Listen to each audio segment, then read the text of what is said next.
So I have one last segment that I wanted to propose. Not propose. I proposed it to you already. Yeah. I want to see if it was okay to do it today. Yeah. All right. So, everybody, I've talked about it in the recent past about how I'm doing like a manga study where I'm reading. That burp is a part of it. I'm reading 20 different manga series published by Shonen Jump, 5 chapters at a time each, and recording my notes and thoughts on each series every 5 chapters. And basically establishing a definitive milestone, like for every like 100 chapters of manga total. Now I've already passed one of those milestones, and I'm a good chunk of the way into the second one. But what I've decided to do, just to help like track progress altogether, is I'm going to read off my notes, and my notes on each series are very brief, but there's 20 of them. Is read off my notes just to give an impression of like what my journey with each of these titles is like. And because I'm not committing to like, oh, every month I'll have this segment ready. I'm not committing to that. Because, you know, I don't have like a set reading schedule for this sort of thing. So what I'm going to do is just every time I reach a milestone, I'll read these notes off. But I'm not committing to like once every 4 episodes, I'll have this ready for the listeners. Like this is a it'll be done when it's done sort of basis. Yeah. But yeah, just to see if my thoughts on, and like you're free to like discuss with me every time I read one of these too. Like if you ever want to stop me between things and talk to me about my thoughts on each one, go ahead. Yeah. But yeah, so I'm gonna start by I gotta open up my notes real quick. First, I think you had mentioned it, but it slipped my mind. This milestone, did you say you're 10 chapters into each one? 5 chapters into each one. 5 chapters. Okay. Yeah. The first milestone is 5 chapters, and then the second milestone is chapters 6 through 10, with the exception of Jujutsu Kaisen, because Jujutsu Kaisen. So what I'm doing is like sequels just count as an extension of the series. Right. And Jujutsu Kaisen, the original series was only 4 chapters long.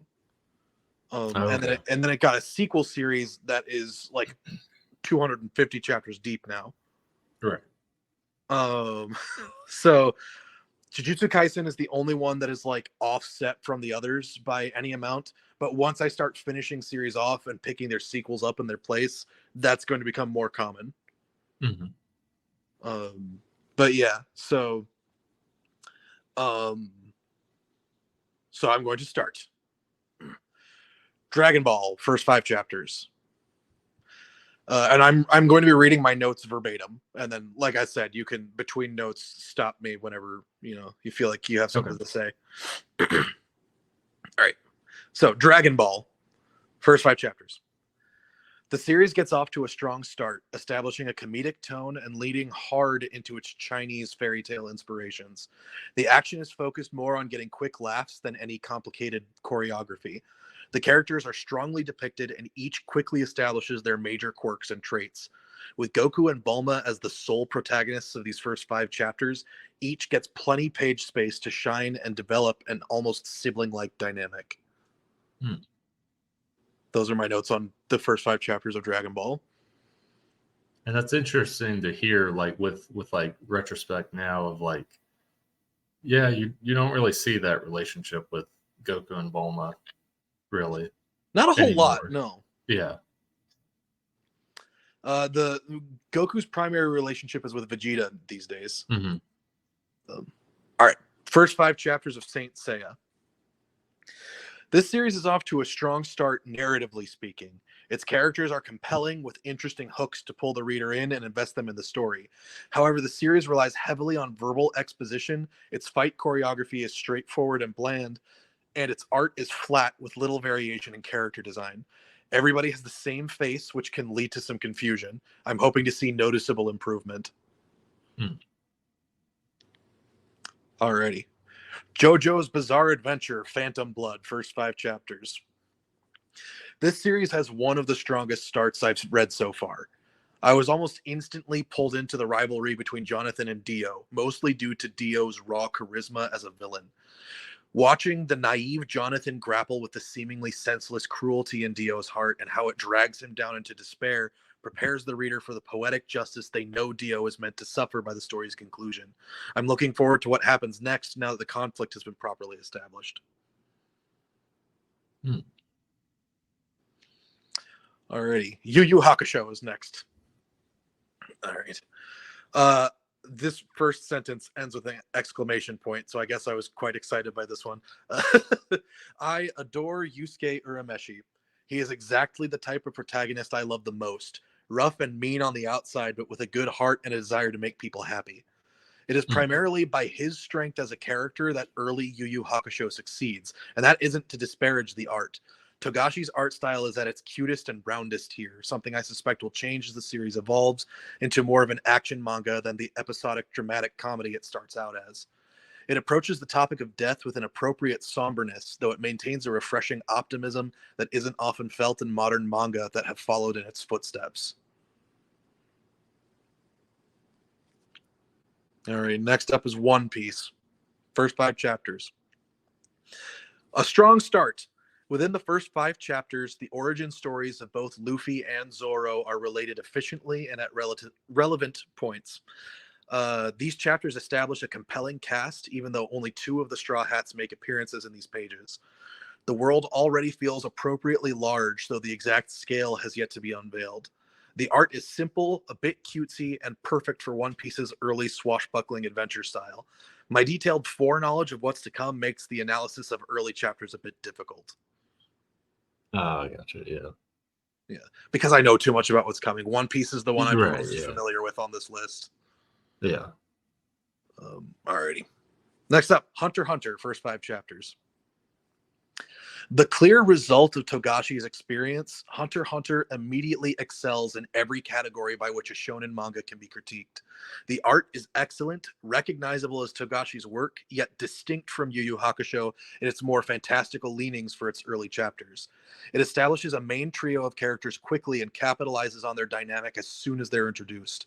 The action is sparse, another similarity to early Yu Yu Hakusho, but HXH hardly needs it to maintain its intrigue. Snappy and humorous interactions between likable characters are the bread and butter of Hunter x Hunter's earliest chapters, which it uses to establish its less than straightforward method of conflict resolution, which will become a staple of the series moving forward.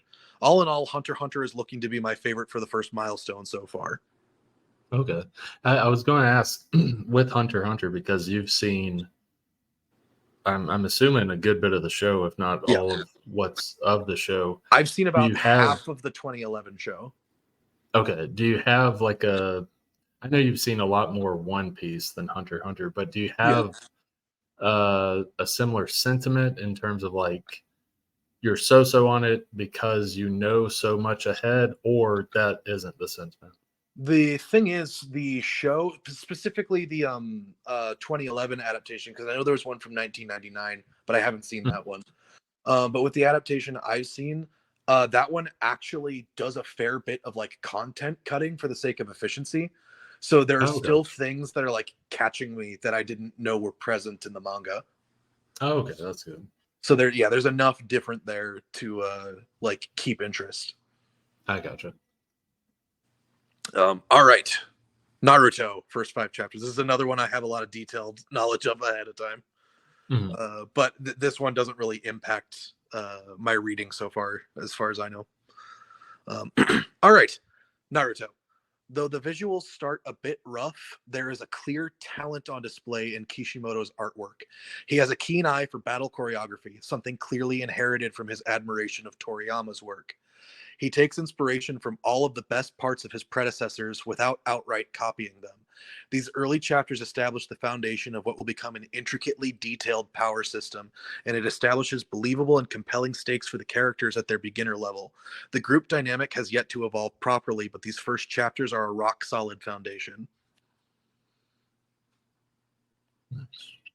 Yeah.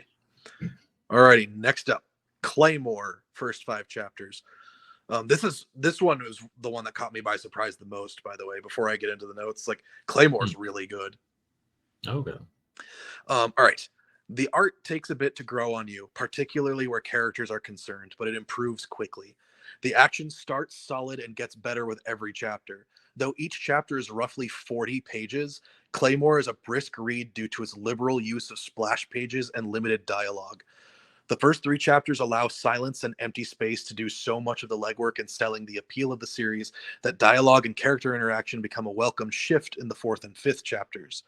Claire makes for a compelling protagonist, and the mysteries around her past and her character bring a sense of purpose behind her every movement, even if her actions are as simple as slaying a monster to fulfill a contract. Solid start. I'm looking forward to seeing what comes next. Okay, I might have to check that out eventually. I mean, like I remember back when I had Shonen Jump, the app, it was on my read list. Yeah, but I never got around to it. I might have to check that out because a slight turnoff for me is whenever I opened up chapter 1, I saw the page count. I didn't read any of it, but I did see the page count. And usually with all manga, the first chapter is more pages than the rest. Yeah. But that's good to hear that, like, it's not as, at least starting out, not as dialogue heavy. Like you're able to let the actions or the art tell the story. Yeah, I will say once you get past chapter 5, the pace slows a bit, but that's because it starts its first actual arc around that time. So like it needs a little more dialogue and character interaction. But I can say once the climax of that arc comes, it hits the ground running. I gotcha. Claymore really knows how to use its page space. Okay, that's good. Because like I'm not trying to sound like a dummy here, but if I'm reading manga or if I'm reading comics in general, Western comics, I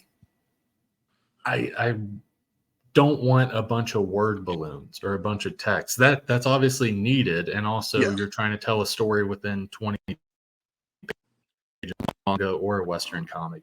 Yeah, but I think both with manga, but I think a little less with manga compared to Western comics, there's this need to just fill with so much dialogue and text, and not entirely saying like it's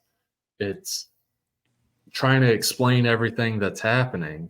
Yeah, but I don't know. I've had an issue with that recently with modern comics. I think manga, there's multiple appeals with manga that has made it a lot bigger than comics. Yeah, one is like the whole anime adaptation and how it doesn't have the certain stigma that our Western comics do, to where most people associate Western comics with simply superhero stuff. Yeah. But I think also part of manga, at least with the manga I've read, is not the crazy reliance on let's put all this dialogue, let's put all this narration text, whatever it may be, to where the story just flows better and you don't feel turned off in flipping the pages of like, oh my gosh, so much more text to read. Not saying reading's a bad thing, but like, let the art breathe, let the art show itself. And I think manga does a better, or I should say, the writers, the creators of manga do a better job of doing that than most, the average comic creator. Yeah, I will say I do know ahead of time that like once like Naruto and Hunter x Hunter get going, both of those do have moments where like the manga essentially turns into a college textbook on how its own power system works, because there are just too many details in their power systems to show without telling. But also that's a little different, because I'm assuming I've seen some like Tokyo Ghoul has stuff like that here and there. But it's not like the entire manga itself. It's usually like, we'll dedicate a couple chapters to this, and then the flow goes back to what it once was. And then 20 chapters later, we'll do it again, sort of thing, rather than, hey, this is the manga. It's all this text each chapter. Yeah. Alrighty. All right, now notes on Bleach, first 5 chapters. This series wears its Yu Yu Hakusho influence on its sleeve in all the best ways. It starts with a Monster of the Week style structure, but quickly transitions into stories that take multiple chapters to resolve once the character Orihime is introduced. Kubo's sense of humor shines in the manga, and his sense of aesthetic feels effortless. It's hard to look away from Bleach because of the strength of the visuals. A promising start to a series many claim was done dirty by a bad anime adaptation. And honestly, reading it so far, I have to agree. I love the Bleach anime, don't get me wrong. I also hate it a great deal, but yeah. But so far 10 chapters in, because I have read the first 10 chapters so far. And I'll be reading notes for chapters 6 to 10 next time I do this. Yeah, 10 chapters in, the manga is already so much better. Okay. Mostly because the manga's comedy is better paced.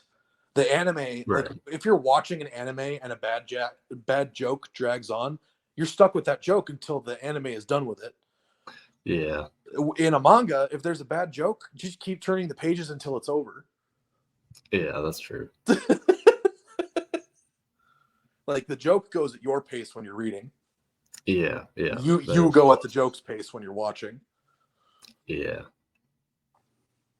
Alrighty, next up, Toriko, the first 5 chapters. Now, this is one that really caught me by surprise. I'm really happy with Toriko as a series. All right. This series thrives on the simplicity of its premise. The dynamic between Toriko and Komatsu as a duo is funny and likable. The series puts a lot of time and effort into selling Toriko as an indestructible force of nature. So having the fragile and timid Komatsu there to contrast him adds to the stakes of each adventure.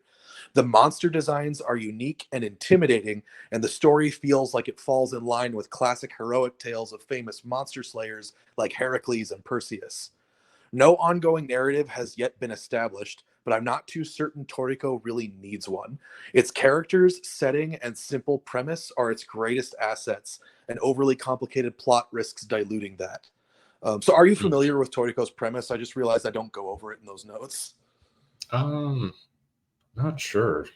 So the manga sounds familiar, but yeah, Toriko is about basically hunting monsters for ingredients for gourmet food.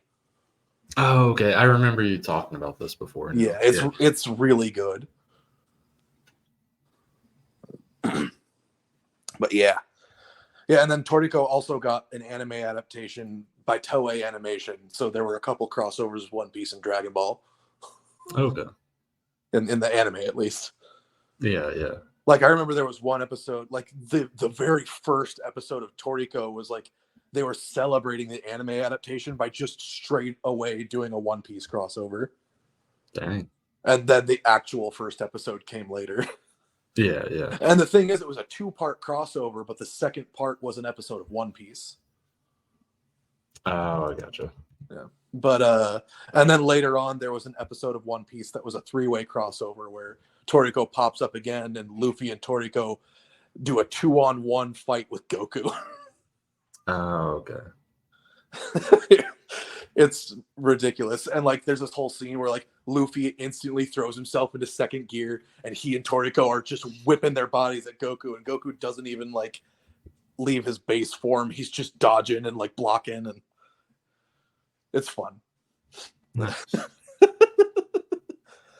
Anyway, all right, next one. Tokyo Ghoul, first 5 chapters. Hey, that sounds familiar.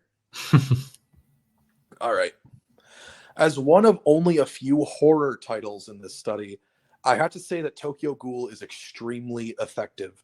Taking something as universal as food and constructing not only visceral sensory discomfort, but also a complicated psychological dilemma around it, makes for some of the most layered and interesting horror available. The art also provides exactly the right vibe. Panels overlaid onto black pages, Aesthetically appealing characters designed to disarm you as you read, and grotesquely detailed depictions of eating and dismemberment provide the perfect mix of unease and intrigue needed for a good horror manga. Even within its first 5 chapters, I would rate Tokyo Ghoul as one of the best works of gothic horror in the modern era. It leans so heavily into the struggle and torment of what it means to be the monster of the story. One can't help but think of classics like Frankenstein and the Wolfman when reading this manga. This is my favorite kind of horror, and I can't wait to read more. That's a good synopsis. And yeah, like I'm not spoiling anything, but yeah, I kind of forgot like that struggle like in the beginning, like and not saying it leads down a route. I'm not saying that at all. But yeah, that struggle that's there with Kaneki and like to function, like I have to be this monster, but I don't want to do that. Yeah, there's like literally no escaping it. Yeah. Like he has no other options. There is no way not to be the monster once he gets that organ transplant. And it's it's so incredible. It's because that is just chef's kiss peak gothic horror. And gothic horror, I've gone on the record before saying gothic horror is my favorite kind of horror. And I love it so much. So I don't know if you can tell, but Tokyo Ghoul is another one of my favorites on this giant list that I have. Yeah. Chapter 1 was one of the worst first dates that could possibly happen. Oh yeah, definitely. Oh, trust me, I had just read that when I went on my first date with someone a couple weeks ago, and I was like, oh god, I hope she's not a ghoul. Please don't try to eat me. Or do. It's a joke. Anyway, all right, next up, One Punch Man, chapters 1 to 5. It's hard to say One Punch Man takes its time establishing its premise when it makes for such a brisk read. It clocks in at an average 20 pages per chapter, but it flies by in only a few minutes each time because the action is so quickly paced, the comedy is so hard-hitting, and each story is so uniquely engaging that you don't notice how close to the end of each chapter you are until it's already finished. Chapter 5 ends with the first hints at an expanded cast outside of Saitama himself. All in all, One Punch Man establishes itself solidly. Nice. Alrighty. Next up, Food Wars, Shokugeki no Soma, first 5 chapters. This series almost functions as Tokyo Ghoul's opposite number. While Ghoul uses food, eating, and the human body as sources of anguish and disgust, Food Wars utilizes all of those same things to titillate readers and draw them into a tense and competitive storyline that takes a bit to pick up, but has me invested by the end of the 5th chapter. The artwork is gorgeous from page 1 as a necessity. If either the food or characters weren't as visually appealing as they are, the entire series would fall apart. Another mark in favor of Food Wars is that each recipe is a real dish that readers can try at home, giving it a practical edge over fantasy food-focused titles like Toriko. Okay. Because all the food in Toriko is fantasy food. Yeah. But in Food Wars, those are all real dishes with real recipes that you can try. The author even included recipes at the end of some chapters. That's cool. Yeah, it's awesome. Yeah, that kind of reminds me of you don't see it often, but comics, like Western comics, will sometimes like the big things that you hear sometimes in comics, like Aunt May's wheat cakes or Green Arrow's hot chili. Yeah. Like you hear these things, and sometimes they will include a recipe, like with those two. What about the 30-pound cakes that Lex Luthor stole? Maybe that's there. There might be an unofficial cookbook out there with that. Alrighty. Next up, My Hero Academia, first 5 chapters. It feels nostalgic going back to these early chapters after so long. My Hero Academia blends many aspects of the early chapters of the Big Three. The inherited power angle of Bleach, the unique abilities of One Piece, and the magic school aspects of Naruto all mixed together for the perfect superhero blend in MHA. Combined with Izuku as the first in the new wave of smart shonen protagonists, this series has one of the most promising openings in this entire study. Those were all my thoughts. Because after a while, like a lot of my thoughts start to blend together on some of these. Yeah, I get you. So, all right, next one, Black Clover. Black Clover has actually been a really good read to start. Okay. That wasn't in my notes. That's just a thought. Yeah. Because I just read the next set of chapters of it earlier today, and like it really picks up once you get past chapter 5. Yeah. Anyway, Black Clover, first 5 chapters. Another child of the big 3, Black Clover mixes the best of its influences in unsubtle but unique ways to construct something familiar and new all at the same time, in much the same way its older brother, My Hero Academia, does. To say Black Clover's fantasy setting is generic is far from an insult. In fact, it works to the series' benefit. Black Clover gets by on action, character, and a breakneck pace relative to its predecessors. This series is in roughly the same narrative position as MHA at the 5-chapter mark, and the two series work together to usher in a new era of shonen manga that wastes no time getting to the point. Okay. Alrighty. Now, this next one, I'm probably needlessly harsh on it just because a lot of me is trying to counter its current popularity. But, but here we go. Demon Slayer, Kimetsu no Yaiba, first 5 chapters. The story is as bare bones and basic as any other shonen action series, and it takes more of a slow burn approach akin to the older generations of manga.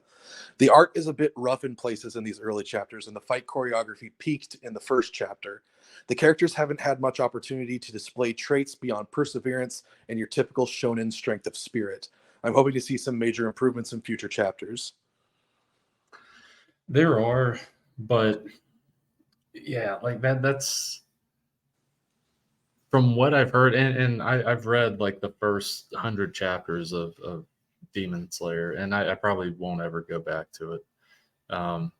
But the fight choreography does get better. There are some cool stuff. My issue with it is, and I haven't even seen it, but I keep hearing everyone talk about like how good the anime, like the animation is with the fight choreography and stuff. And it's like it's good in the manga, but I'm sure it's like way better and is able to articulate a lot better in the anime because it's able to do all the motion and stuff. And that's something I've really noticed as well. Demon Slayer's anime really, really elevates those early chapters because I started in on the next set earlier today, actually. Yeah. And I gotta tell you, Demon Slayer. Here's one criticism I know I'm going to have: is Demon Slayer's panels have too many details in them for how flatly shaded it is. Yeah.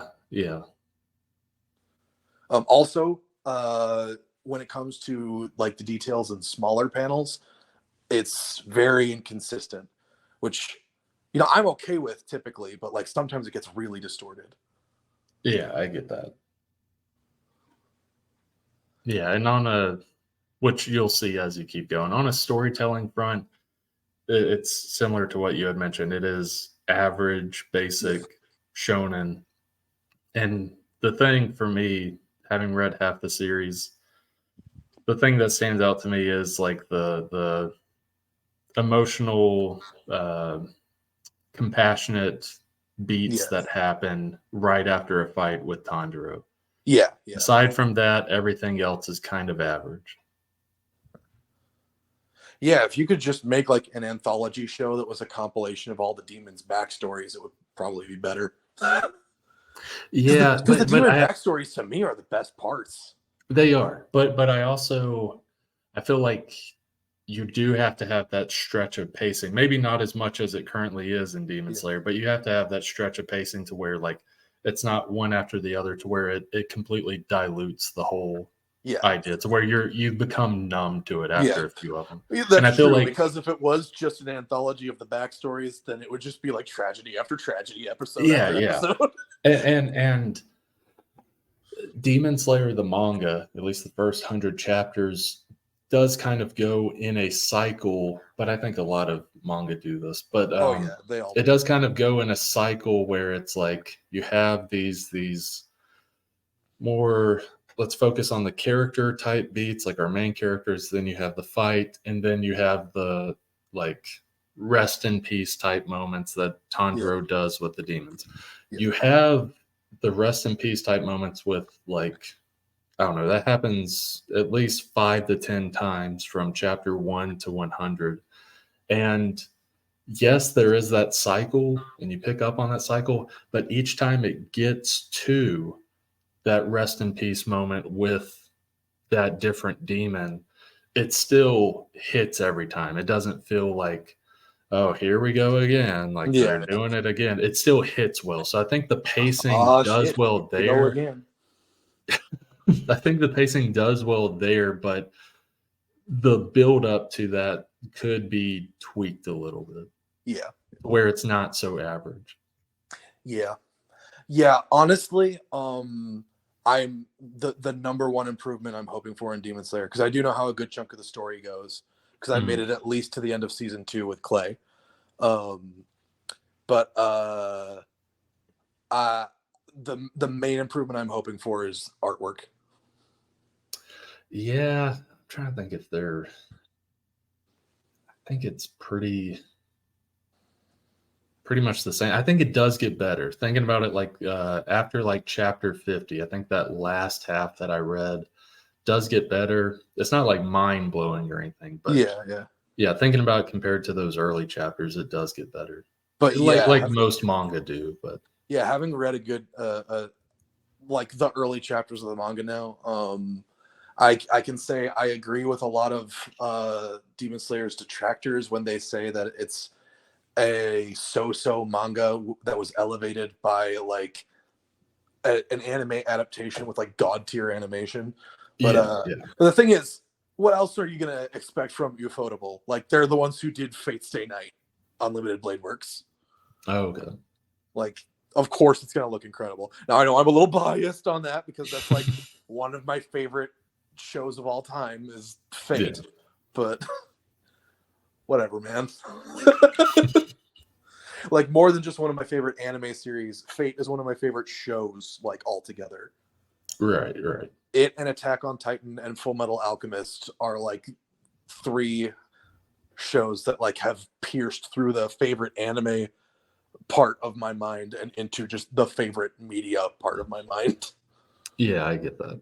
Yeah, and thinking of Demon Slayer again, like me thinking about it, I think like big issue is like the averageness in terms of like Tanjiro is, in my opinion, the best character in it. I like Tanjiro, but also there's averageness with him because there's a lot of characters that are like him, where it's like the lovable guy who is sweet and innocent, and he's rising to the top. That's half of shonen right there.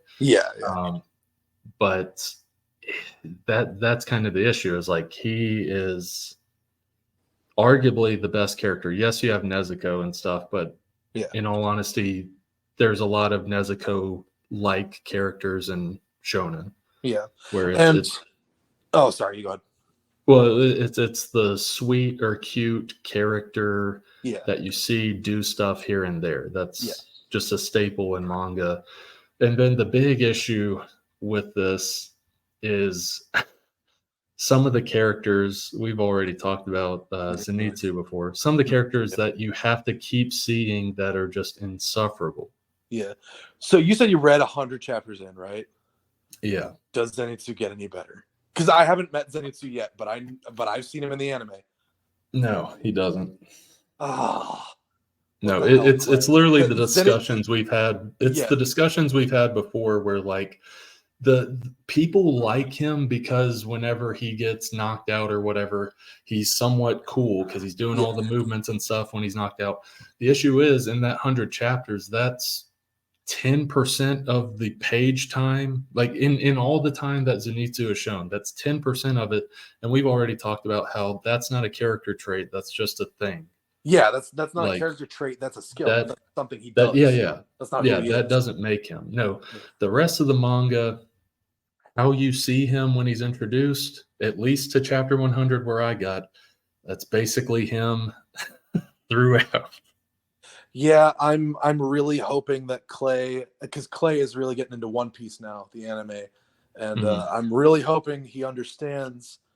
Because something that he didn't get when I started him on One Piece is why Usopp is my favorite character in One Piece, but I hate Zenitsu so much. Yeah. Hopefully he'll start to get it over time, because Usopp has an arc, and from what I hear, Zenitsu doesn't. And also, I know a lot of people like this character, but I'm not the I can't remember his name. The guy that wears the hog head. I don't really like him either. Inosuke. Yeah, I like Inosuke. he's all right. Like he has like some comedic beats here and there, but in all honesty, he's just like. And I know this is just an anime / manga trope. He's just like annoying and weighs down the stuff sometimes. You see, I'm a sucker for wild man characters. Yeah. So that's probably 100% of why I like Inosuke. But yeah, like cute girls and wild man characters. That's why Nezuko and Inosuke are probably my two favorite characters in Demon Slayer.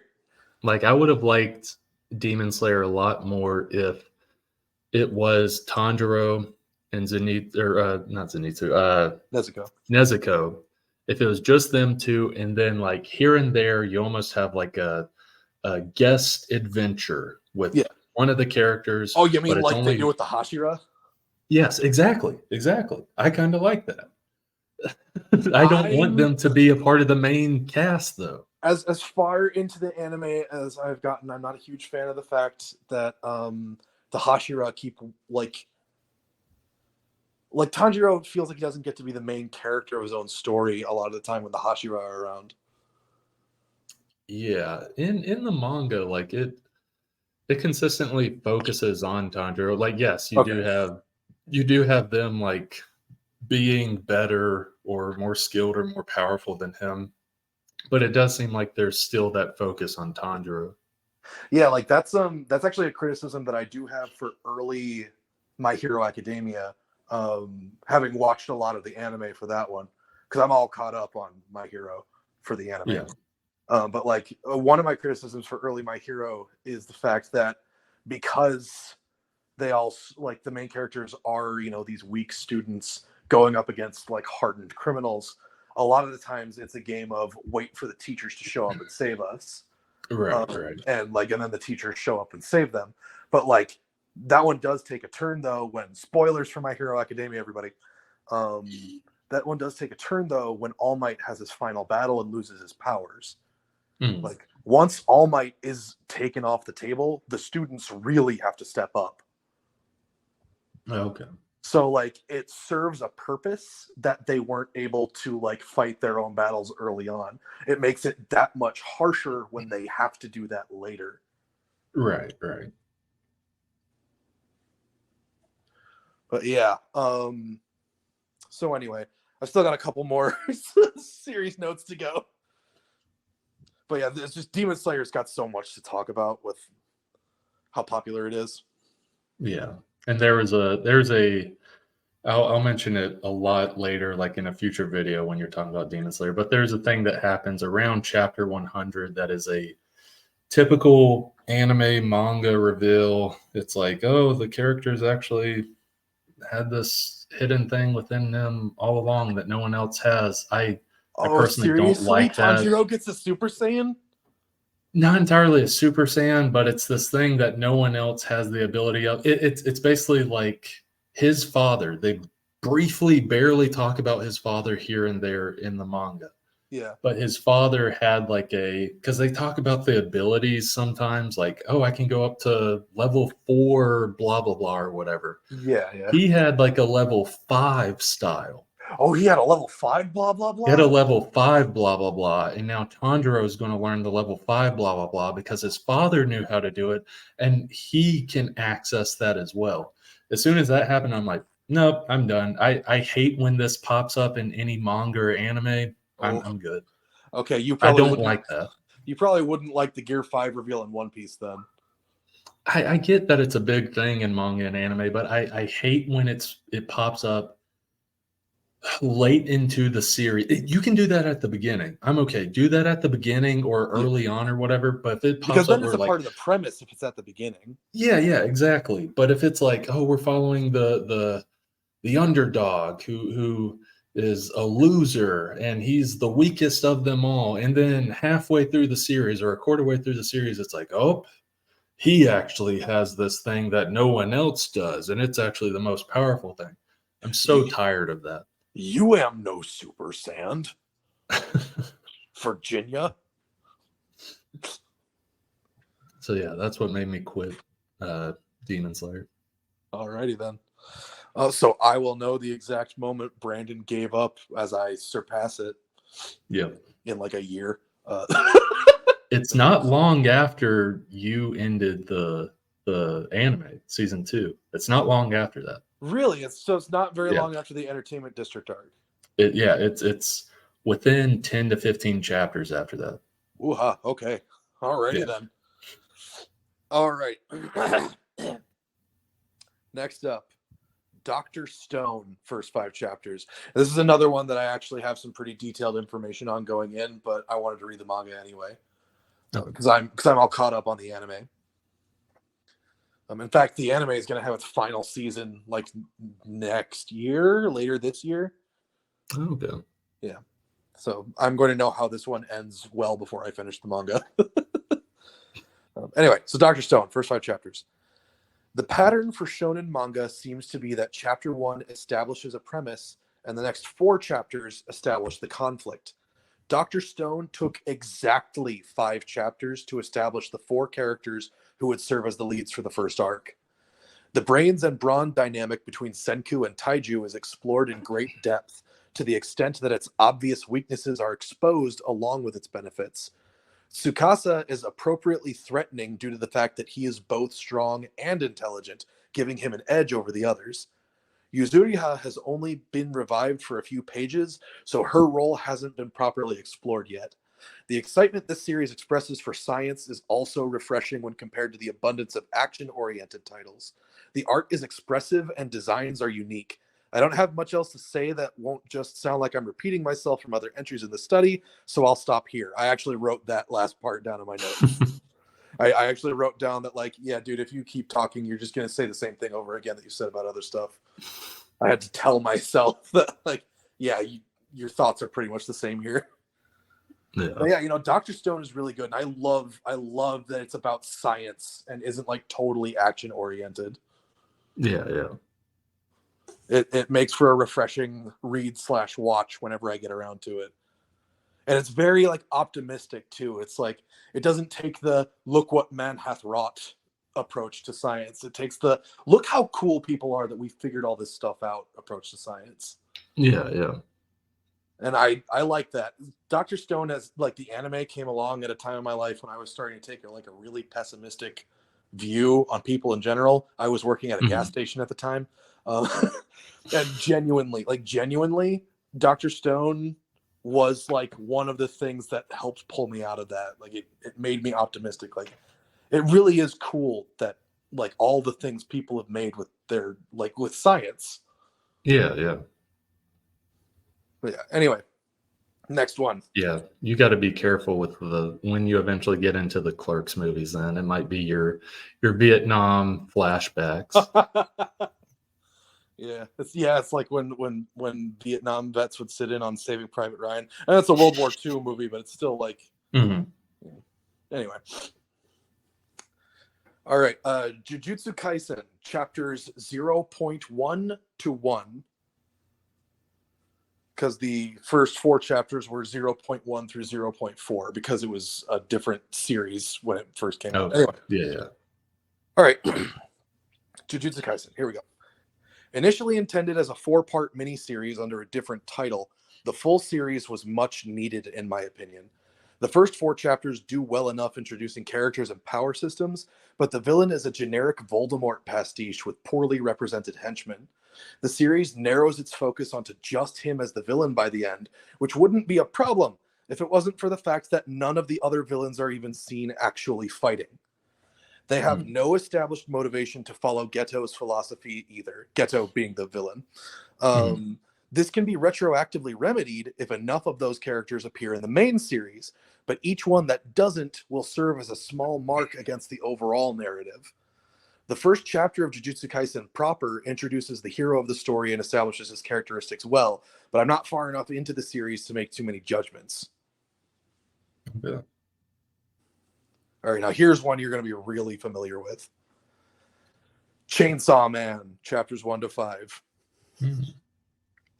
This series has a significantly more relaxed pace than the others in this study. Chainsaw Man is carefully introducing characters and establishing their core traits. As of chapter 5, the series has no discernible direction for its narrative. Panel layouts are creative and engaging, though line work on characters is a bit rough, similar to early Naruto. It also follows in the footsteps of Tokyo Ghoul, presenting a human-turned-monster story, though it leans more heavily on action and an edgy attitude rather than gothic horror. While the premise is interesting and the characters are engaging, Chainsaw Man doesn't strike me as the kind of series that actually has anything to say. Man, I'm trying to think. Yeah, like if basing it on the first 5 chapters, I remember chapter 1, but I don't remember much about any of the chapters up until you saw some of the anime, right? Yeah, the anime Okay. went for like 13 episodes. So up the until animated- so you got to where you at least saw like when they go into that hotel or that apartment building. Yeah, and- the one where they're trapped in infinity. Yeah, what I'm getting at is I don't remember anything from chapter 1 to when they get there. Okay. Like and I think they get there maybe around chapter 8 or 9 or Okay, like so that'll probably be in the next early round. teens. Yeah. Yeah, they get there around, I want to say episode 4 or 5 of the anime. Maybe it was episode 3. I don't remember, because I know the anime cut some chapters altogether. Yeah. For time. Yeah, in the manga, it's like it's late, like somewhere between like chapter 9 and 13, something like that. So yeah, like from chapter 2 to when that happens, I don't really remember any of that. Yeah, it's real slow. It's taking its time. Because I think once they get there, I kind of remember everything from there. I remember big moments that happen and stuff like that. But yeah, the kind of after chapter 1, the first 5 to 8 chapters, I just don't really remember. Alrighty, last one. And this is the only series on the list that I'm reading that has an anime adaptation pending, but hasn't actually started it yet. Kaiju number 8, chapters 1 through 5. This series has had roughly the same goals and pacing as My Hero Academia. Our hero has received sudden, unexpected superpowers that will help him achieve an otherwise unattainable dream, and he's only just getting into a major exam around the 5-chapter mark. A decently interesting cast has been built up, and I enjoy the main character's buddy. The art and character designs are fantastic with very clean and readable line work. I like the monster designs as well. I'm looking forward to seeing what else the series can do further down the road. Not a super detailed one for that one. But yeah, so that was So my question, strictly based on the first 5 chapters of these, if you can throw out any of the anime you watch, strictly based on just the first 5 chapters and not thinking about where it does go further on. Yeah. Based on the first 5 chapters, what are kind of like your personal top 3 just from first 5 chapters? Just from the first 5 chapters, my personal top 3 are probably and I don't think I would put this in any particular order. Mm-hmm.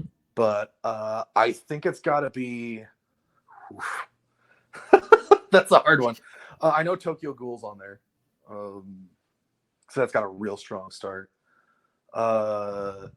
Probably Yu Yu Hakusho, and then I want to say Just based on like the quality of stuff and how certain things caught me by surprise, I want to say probably Claymore. Okay. Like just based on a first 5-chapter run, those are probably the 3 that are like the highest quality, strongest starts. Yeah, I gotcha.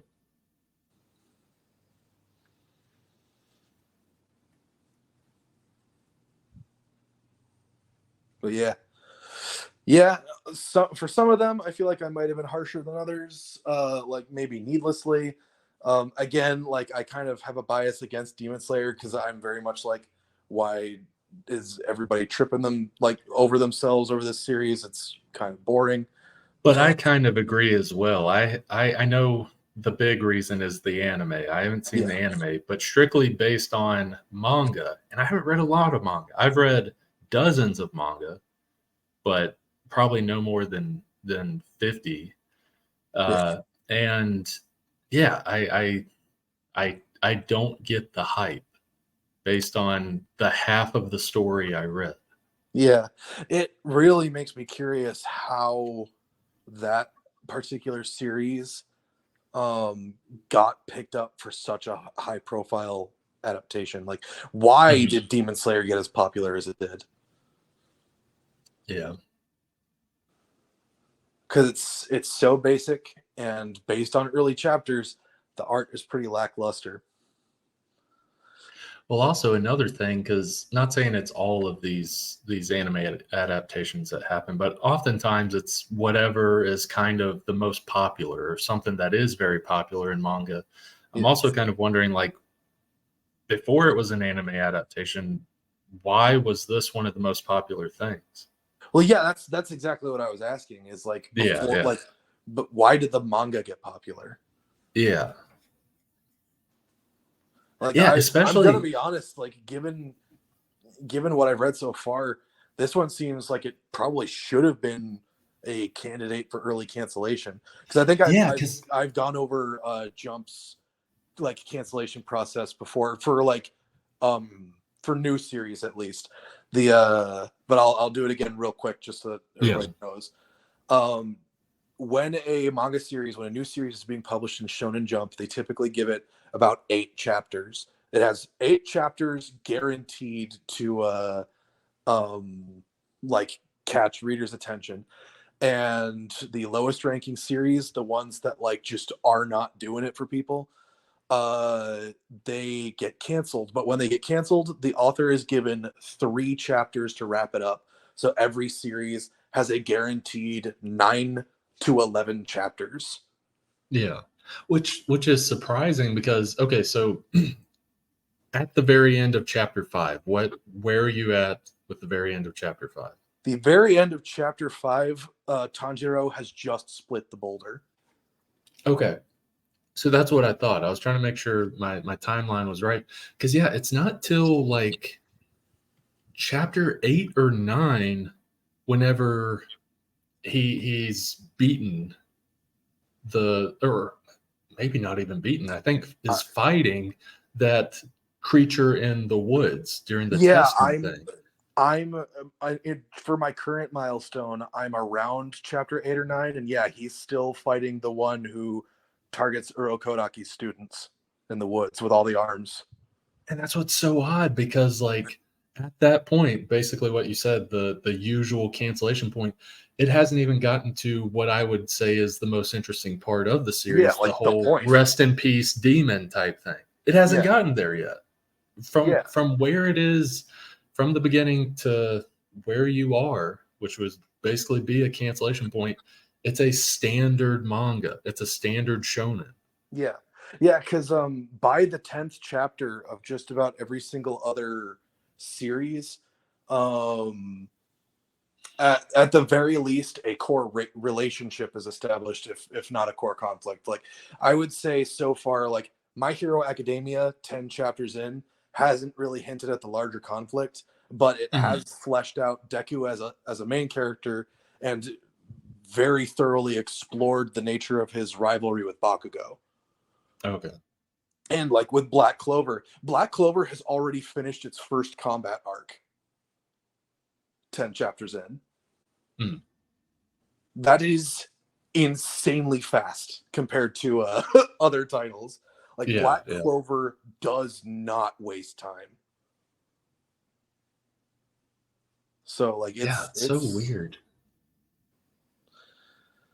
Yeah, that first 8 or 9 chapters, really the driving force is Tanjiro, and he is a likable character. But like I mentioned before, there's a lot of anime or manga characters that are like Tanjiro.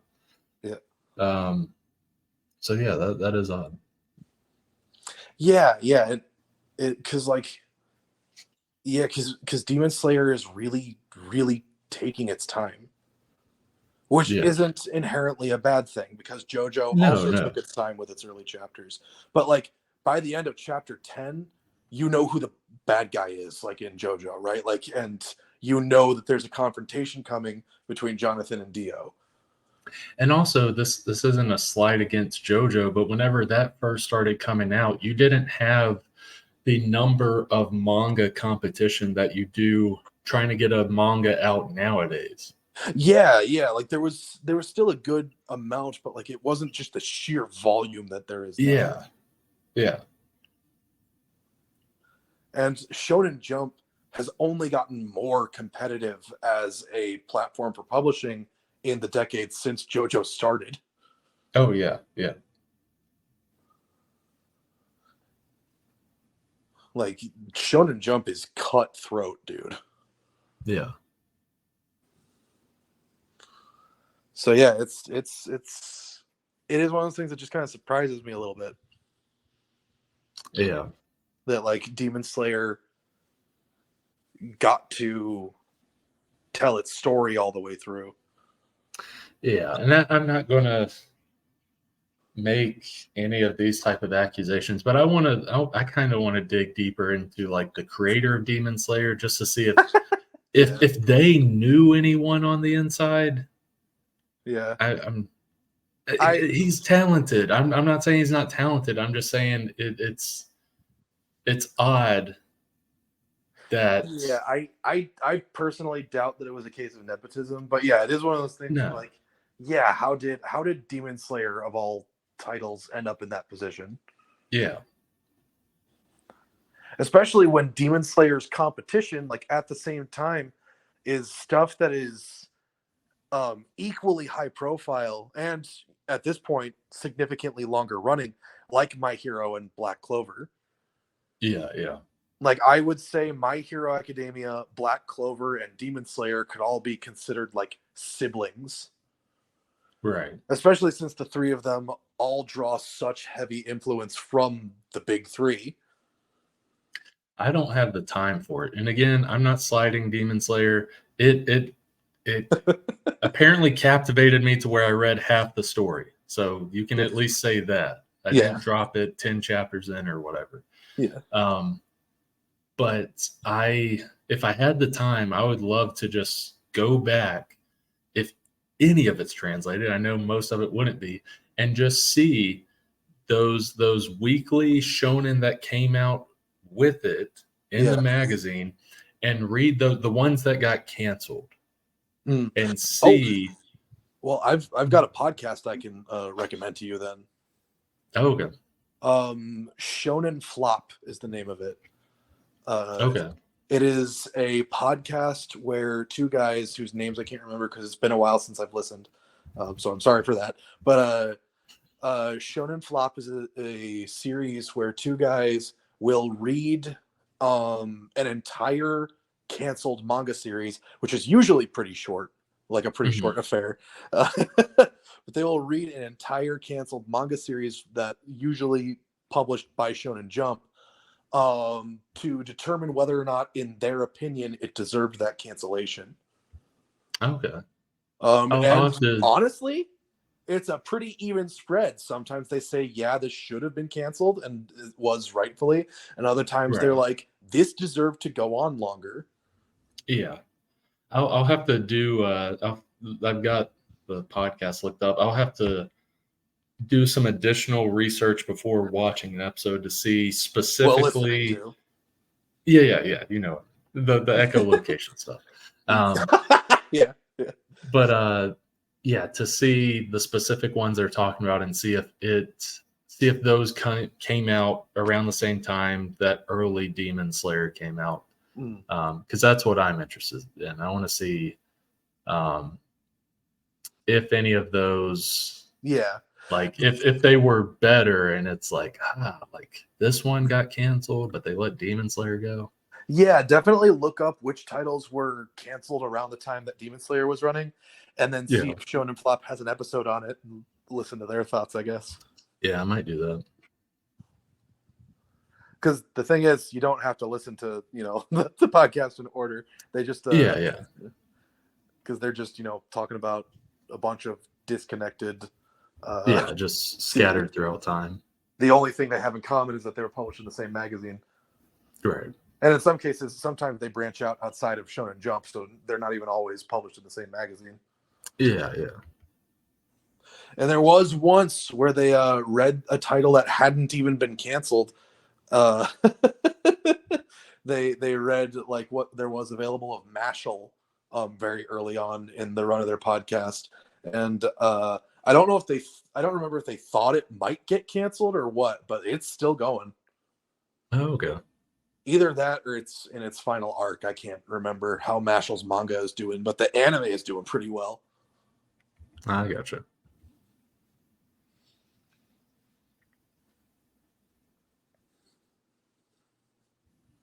All right. So I would say we're coming to a wrap-up point. Yeah, I did not mean for that to go on so long. No, that was good.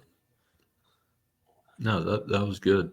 And I might even split this episode up into 2 or 3 parts. Oh, yeah, that's a good idea.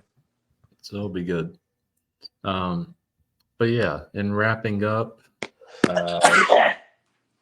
bless you. Doing tight. Salute.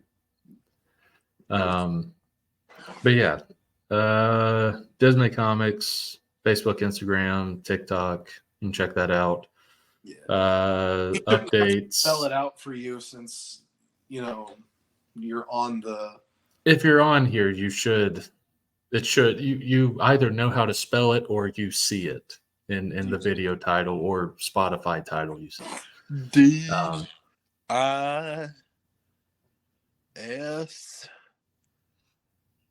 Yeah, it's Dismay, not Disney. But yeah, you can check that stuff out. Updates in terms of comics. Kelvman number 3 is still being made. We're almost done with that. Hope to have that out on Kickstarter in August. Curbsided. Why? Coming along pretty good. Curbsided number 1. Okay.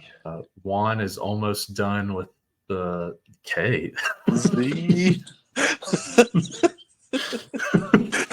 Did you just notice I was still spelling? Yeah. Well, I noticed you were spelling, but I just noticed the off letters.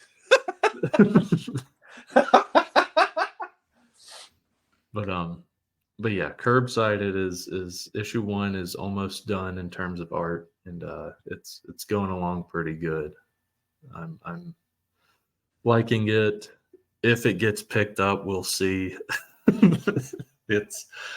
I feel like it could get picked up by some publisher, but it's a little bit a little bit more crude, at least in the dialogue and the talking. Oh yeah. And we'll see. At the very least, there will be an issue 1. Yeah. Like issue 1 on Kickstarter, and then we'll go from there if I don't get picked up by a publisher. And then writing some other stuff. I might do one more story of a day at the fair and then take a break from that. Yeah. Not that I'm getting burnt out on it. Like I actually have like a lot of steam ahead, and I see it being 30 stories in total. But I think I'm going to take a break once I hit story number 20, which is the next one.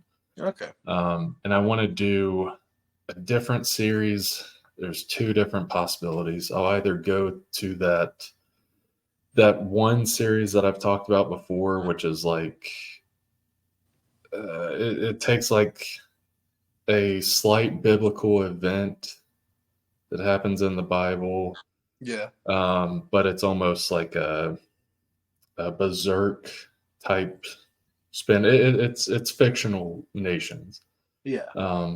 But yeah, I'm thinking about possibly jumping to that, or I might do that whole. This isn't just a one shot, but the whole idea that I had as a joke like a couple years ago on Store Brand Comics, where it's um, these. This might not even be what the comic is called, but these biblical extras, basically, like these extra characters that are in the background of certain biblical events. Yeah. It's not blasphemy. It's not that they interrupt anything. It's more just commentating and stuff. And one of the ideas we talked about before It's dealt not with blasphemy, says the heretic. one of the ideas that we talked about before as a joke was a couple of guys during the whole Exodus period and Moses and everything. And I've got a couple other. What episode was that? Do you remember what episode that was? I don't remember. I have no idea what episode that was. Like, were they just like I remember Waldorf style? where Moses? I remember where it came about. It came about from you were doing your animated movie section where I would describe what the movie is, having not known anything about it. Right, yes. And one of them was like Our Promised Place or something like that.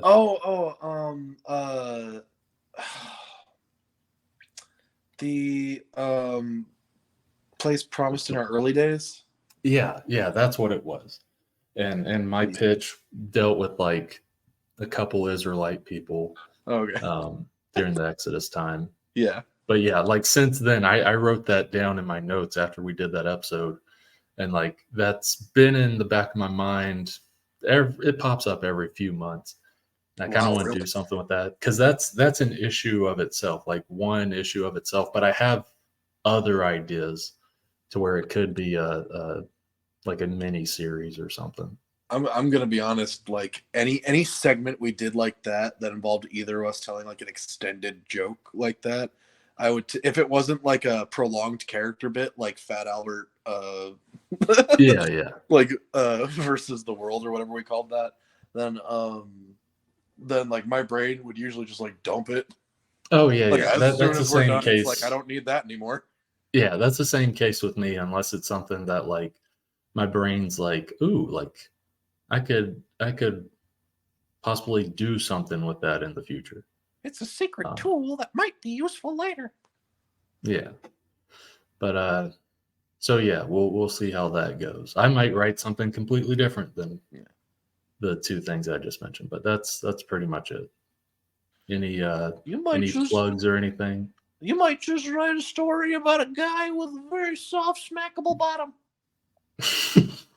Yeah, exactly. He's just a little guy with jiggly butt cheeks. Come smack my bottom.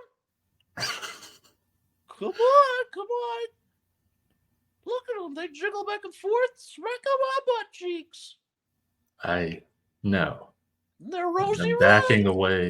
I'm backing away out of the room. Rosy red, smackable butt cheeks. They're soft as marshmallows. You smack them. I already have. That's why they're already rosy red.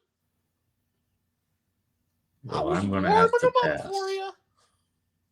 I'm going to close this door. And for some reason, I get the reason now. Whenever I walked in, I didn't understand. But there's a lock on the outside. I'm going to lock it back. Come on. Make up a cheeks.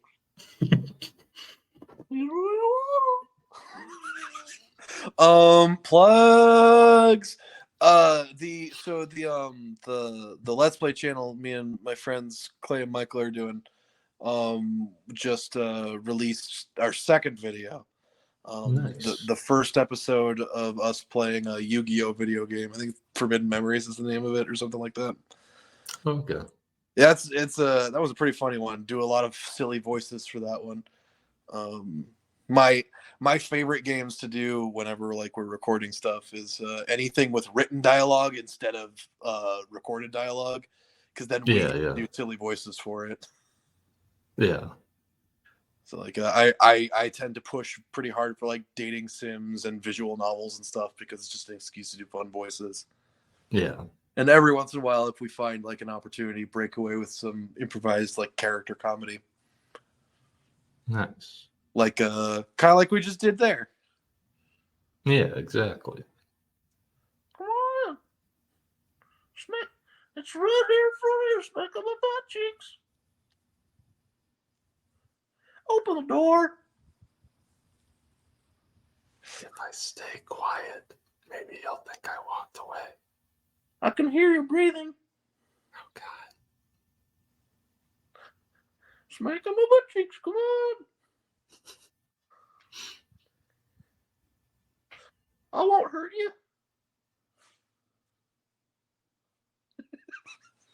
Look, I just bought this place. I need you to get out of here. I don't want to have to call the cops, but I will if I need to.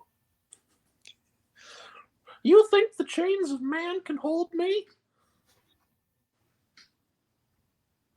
They can at least hold you from smacking your cheeks. I am from beyond space and time. An eldritch being who extends beyond your mortal reckoning. With soft smackable butt cheeks. Come on, just smack them. Put the cheeks down. Put the Cheeks on the ground.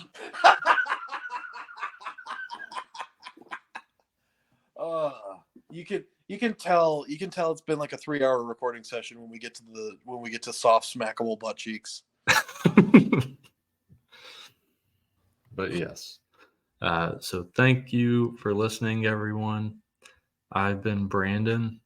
I've been Teo.